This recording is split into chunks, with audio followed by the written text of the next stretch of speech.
तो स्वामी जी, मैं ओशो का सत्संग सुन रहा था। तो ओशो ने उसमें कह रहे थे कि महात्मा बुद्ध थे, उन्होंने अपने सन्यासियों के लिए 20,000 से भी ज्यादा नियम बनाए हुए थे। जैसे ओशो कहते हैं, मेरे सन्यासियों के लिए कोई भी नियम नहीं है। पर गलती तो हम भी करते हैं।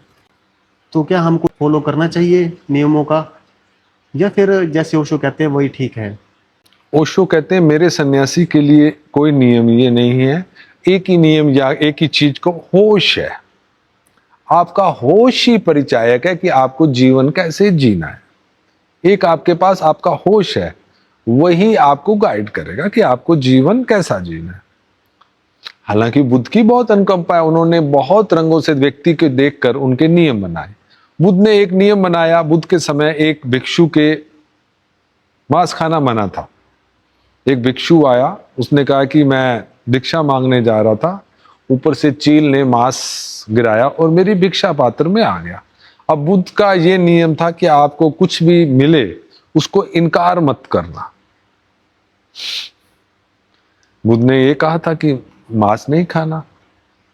नियम ये भी था कि कुछ मिलता है उसको इनकार नहीं करा। भिक्षु बहुत विभूचना में पड़ा।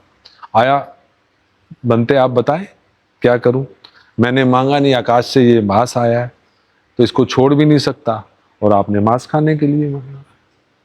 बुद्ध ने बहुत सोचा, फिर उन्होंने कहा कि मांस खाना तो मना है, परंतु मरा हुआ कोई जानवर मिल जाए तो उसको खाने में कोई वो नहीं। उस एक नियम की थोड़ी सी छूट पूरे बौद्ध धर्म को मांसाहारी बना दिया। अब आप पूरे एशिया में इधर जाओ, थाईलैंड, सब जगह बड़ी बड़ी तख्ती लिखी हैं, मरे हुए जानवर का मांस मिलता है। अब आप बताओ कि इतने जानवर अपने आप कैसे मरते हैं? तरीका बेचने का है। अब बौद्ध का भिक्षु भी बौद्ध धर्म को मानने वाला भी खा लेता है कि क्योंकि बुद्ध ने कहा है कि मरे हुए का खा सकते हो, परंतु जो व्यापार कर रहे हैं, जो बेच रहे हैं, वो काट रहे हैं, जानवरों को मार रहे हैं। तो नियम आदमी का मन अपने तरीके से उसके रास्ते बना लेता है। ऐसा सब जगह हुआ। ऐसा नहीं है कि बुद्ध के साथ हुआ, हम सब धर्मों के साथ ऐसा हुआ।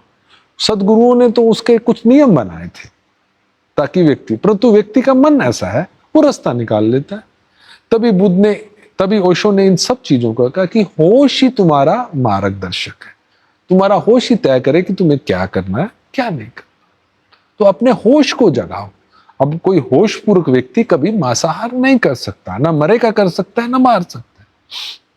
जिसका होश जाग गया उससे मांसाहार असंभव है। कोई होशपूर्वक व्यक्ति मद्यपान नहीं कर सकता। कोई होशपूर्वक व्यक्ति चोरी नहीं कर सकता। जैसे जैसे आपके जीवन में होश बढ़ेगा, आपके जीवन से पाप सब चीजें विदा होने लगेंगी। और जितना आप मूर्छित हैं उतना जीवन में पीड़ा है।